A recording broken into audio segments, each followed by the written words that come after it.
A leasehold campaign group recently estimated that UK flat owners are collectively overpaying freeholders and managing agents by hundreds of millions of pounds a year through inflated service charges, hidden commissions, and fees that would never survive scrutiny if leaseholders actually knew what to look for. Most flat owners have no idea whether their freeholder is behaving reasonably or quietly extracting money from them year after year, because the system is built on information the leaseholder never automatically receives. In the next few minutes, I'm going to walk you through 10 red flags that mean your freeholder is ripping you off, the specific numbers and patterns to look for in your own paperwork, and what to actually do if you spot them. Because once you know what these red flags look like, you'll never read a service charge demand the same way again. I've been tracking the UK property market for years, and leasehold disputes have quietly become one of the most common financial grievances flat owners bring to solicitors in campaign groups. Let's get into it. It's worth being clear from the outset about the scale of who this actually affects. There are millions of leasehold flats across England and Wales, and the leasehold system means that unlike a freehold homeowner, a flat owner's relationship with the freeholder or managing agent is essentially compulsory, not optional. You can't simply choose a different freeholder the way you might switch a service provider. You're contractually tied to whoever owns the freehold for the length of your lease, which can run into decades. That captive relationship is precisely what makes the 10 red flags in this video so consequential, because unlike almost any other consumer relationship, dissatisfaction alone doesn't give you an easy exit. Red flag number 1, service charge estimates that never come in under budget. Your annual service charge is technically an estimate, reconciled against actual costs at year-end. In a healthy, well-managed building, that reconciliation should occasionally come in under budget, sometimes by a meaningful margin, because genuine estimating involves genuine uncertainty in both directions. If your service charge has come in at or above the estimate every single year for several years running without exception, that's not bad luck. That's a pattern consistent with estimates being deliberately set low to make the initial figure look more palatable, with the real cost quietly recovered through the reconciliation process once you're already locked into paying it. Solicitors who handle service charge disputes describe this pattern as one of the easiest to prove and one of the most commonly overlooked, precisely because each individual year's reconciliation looks unremarkable in isolation, a modest overspend here, a slightly higher final figure there, and it's only when a leaseholder lines up several years of statements side by side, ideally with the annual percentage increase calculated clearly next to each figure, that the consistent one-directional pattern becomes obvious. Red flag number 2, management fees that rise faster than the actual costs they're supposed to cover. Managing agents typically charge a fee calculated as a fixed amount, a percentage of the total service charge, or a combination of both. When that fee rises noticeably faster than inflation, faster than the underlying costs it's meant to reflect, year after year without a clear explanation tied to additional services being provided, it's worth asking directly what's driving the increase. A managing agent whose fee has climbed 40 or 50% over 5 years, while the building itself has had no major changes in scope, size, or service level, is either delivering meaningfully more value than before, or simply charging more because leaseholders haven't pushed back. The honest way to check this is to request the agent's fee as a specific, isolated figure for each of the last 5 years, rather than accepting it as buried inside a larger total, and to ask directly what additional scope or service justifies any increase beyond general inflation. Agents who can answer that question specifically with real detail are behaving reasonably. Agents who respond with vague references to rising costs across the industry without any specifics tied to your actual building are giving you an answer designed to close the conversation rather than actually inform it. Red flag number 3, insurance commission you were never told about. This is one of the most common and most lucrative hidden charges in the entire leasehold system. Freeholders and managing agents frequently arrange the building's block insurance policy and in a significant number of cases receive a commission from the insurer for placing that business, sometimes 20, 30, even 40% of the total premium paid to the freeholder or agent rather than reducing the cost to leaseholders. That commission is baked into what you pay through your service charge without necessarily being disclosed as a separate line item, meaning you may be funding a substantial kickback without ever seeing the word commission anywhere in your paperwork. Ask directly whether any commission in any form is paid on your building's insurance policy. You are entitled to ask, and increasingly, you are entitled to receive a clear answer. Leasehold campaign groups have estimated that hidden insurance commissions extract tens of millions of pounds a year from leaseholders nationally, and the practice has become common enough that reform proposals have specifically targeted it, requiring greater disclosure of exactly how much commission is paid and to whom. Until those reforms are fully in force, the burden largely sits with individual leaseholders to ask the question directly in writing and to compare the premium being charged against what an independent broker quotes for equivalent block cover, because a significant gap between the two is often where the commission is hiding. Red flag number 4, major works quotes that skip proper consultation. Under UK leasehold law, freeholders carrying out major works above a certain cost threshold per leaseholder are legally required to consult you through what's called a Section 20 notice, giving you the opportunity to nominate contractors and raise observations before work proceeds. A freeholder who rushes this process, provides only a single contractor quote instead of the multiple estimates the consultation process is designed to encourage, or proceeds with work before the consultation period has properly run its course, is cutting a corner that exists specifically to protect you from inflated, uncompetitive major works pricing. Skipped or rushed consultation is one of the clearest legal red flags in the entire system, because the process exists precisely to prevent the kind of cost inflation that thrives in its absence. Red flag number 5, reserve fund contributions with no visible reserve fund. Many leases require leaseholders to contribute to a reserve or sinking fund, money set aside for future large-scale works like roof replacement or lift refurbishment, so that the cost doesn't hit leaseholders all at once as a single enormous bill. If you've been paying into a reserve fund for years and can't get a clear itemized answer showing the current balance, where it's held and what it's earmarked for, that's a serious red flag. Reserve funds should be held in a designated ring-fenced account, and leaseholders are entitled to see clear accounting for it. A freeholder who's vague, evasive, or slow to provide this information when asked directly is at minimum poor at record keeping, and at worst has used reserve fund money for purposes it was never intended for. Ring fencing matters legally as well as practically. In a growing number of disputed cases, leaseholders have discovered that reserve fund contributions were held in the same general account as day-to-day service charge income, rather than in a genuinely separate designated fund, which makes it far harder to track where the money actually went, and considerably easier for a struggling or poorly run management company to quietly draw on reserve money to cover shortfalls elsewhere without leaseholders ever being clearly told. Red flag number 6, the same contractor every single time at prices you can't verify.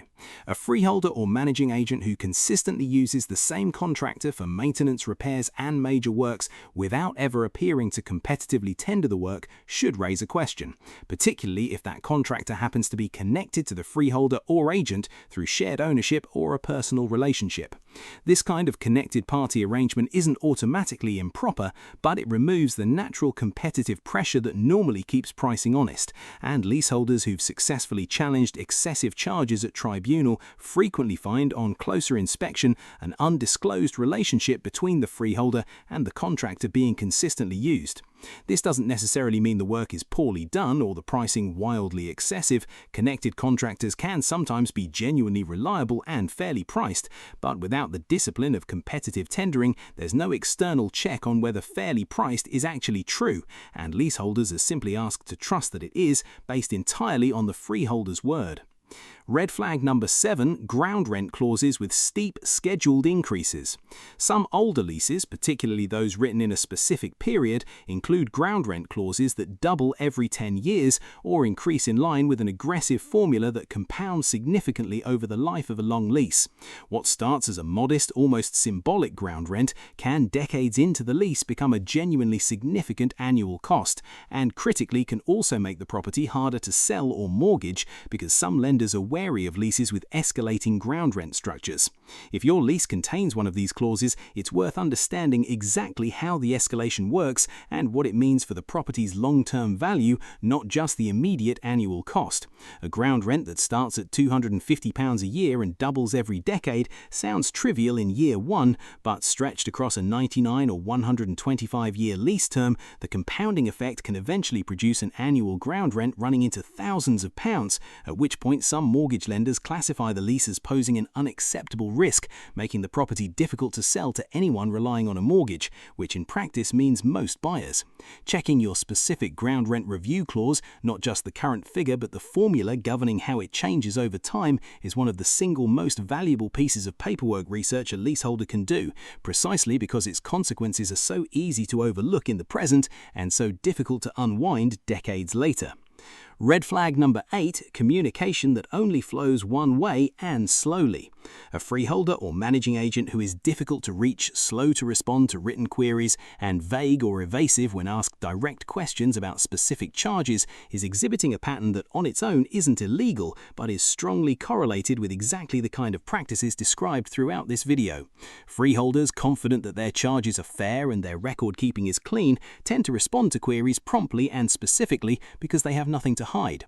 Freeholders who stall, deflect, or respond with vague reassurances rather than the specific figures you actually asked for are at the very least worth scrutinizing more closely. Red flag number 9. Charges for services you can't verify were actually provided. Cleaning, gardening, communal lighting maintenance, these are all legitimate service charge items, but they're also items where it's genuinely difficult for an individual leaseholder to verify that the paid-for service is actually being delivered at the frequency and standard being charged for. If your service charge includes a line item for weekly cleaning, but you rarely, if ever, see evidence of it happening, or a landscaping contract that doesn't match what you observe on the ground, it's worth documenting what you actually see over a period of weeks and comparing it directly against what you're being charged for. Keeping even an informal log, dates, times, what you actually observed, over a period of several weeks creates useful, specific evidence, considerably more persuasive to a managing agent or ultimately a tribunal than a general impression that things don't seem to happen as often as they should. Specific, dated observations are difficult to dismiss. Vague impressions are easy to wave away. Red flag number 10, resistance to right to manage or freehold purchase inquiries.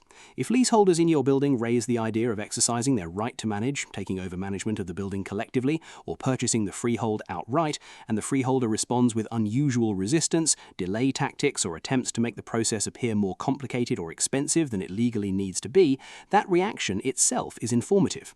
A freeholder genuinely confident that their management is fair, competent, and good value has relatively little to fear from leaseholders considering the alternative.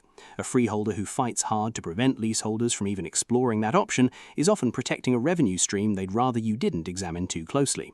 It's worth noting that right to manage, in particular, doesn't require proving any wrongdoing at all. It's a legal right available to qualifying leaseholders regardless of how well or badly the current freeholder is performing, which makes disproportionate resistance to a straightforward, no-fault legal process especially telling.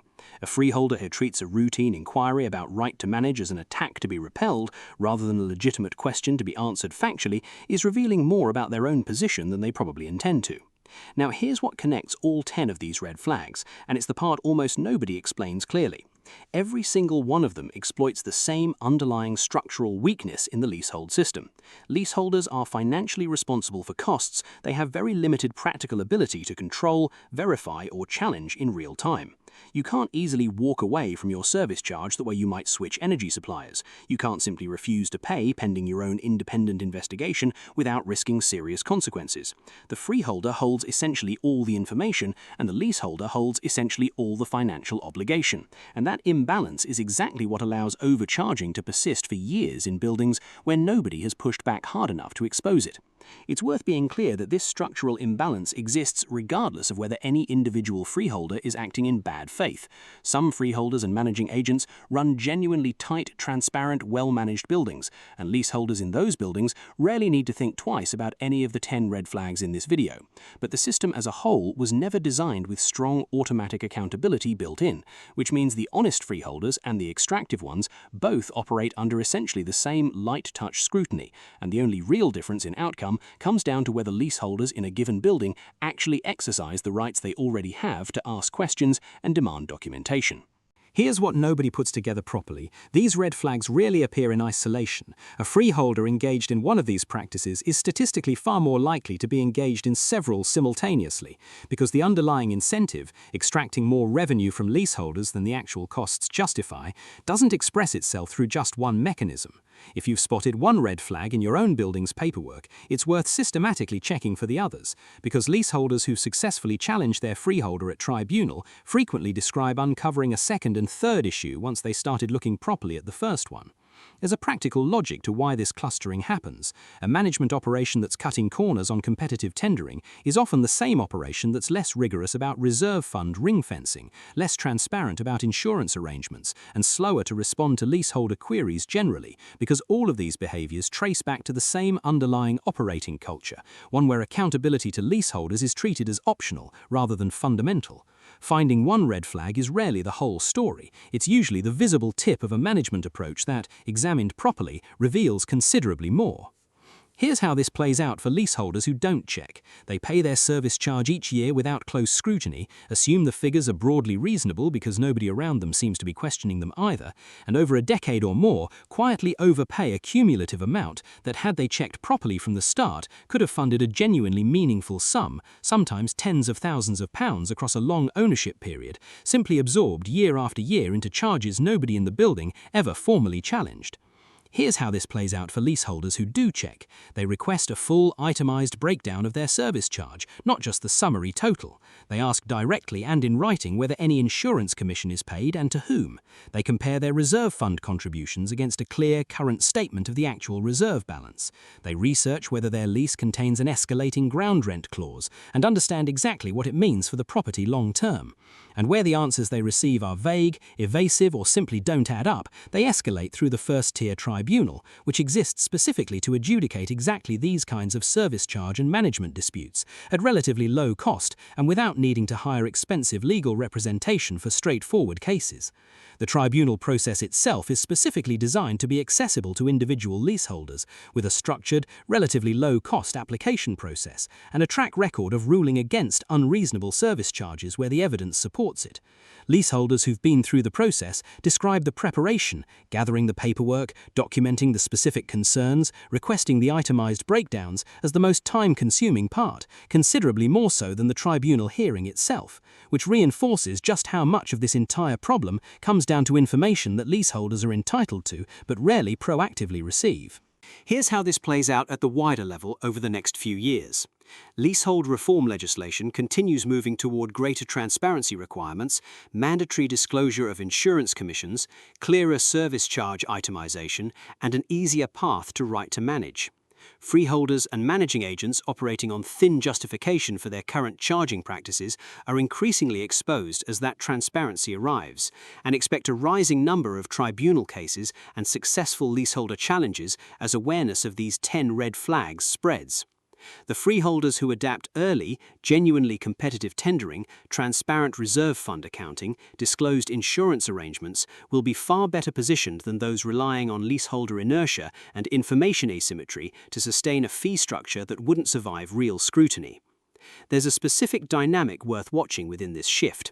As major institutional freeholders and larger managing agents come under increasing regulatory and reputational pressure to clean up their practices, expect the worst remaining behavior to concentrate disproportionately among smaller, less visible freeholders and agents managing individual buildings or small portfolios, precisely the kind of operators least likely to attract media attention or campaign group scrutiny, and most reliant on individual leaseholders in individual buildings being the ones to actually push back.